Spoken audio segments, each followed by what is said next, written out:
With your addresses stored in Excel, open up a blank Word document, click on the Mailings tab, and the easiest thing to do is do this Mail Merge Wizard. Over here, you can select what document type. We'll do envelopes, but you could also do labels as well. Click Next. And if you click Envelope Options, you can choose what type of envelope you have. You can change the size and do a custom size.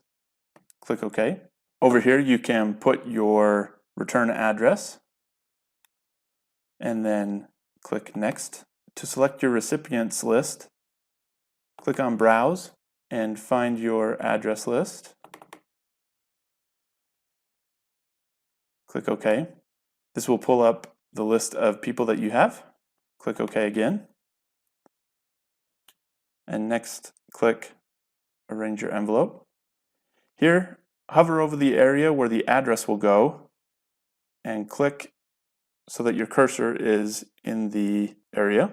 To put an address in, you can click this address block option, which should format everything correctly if you have headers that match up to standard address naming.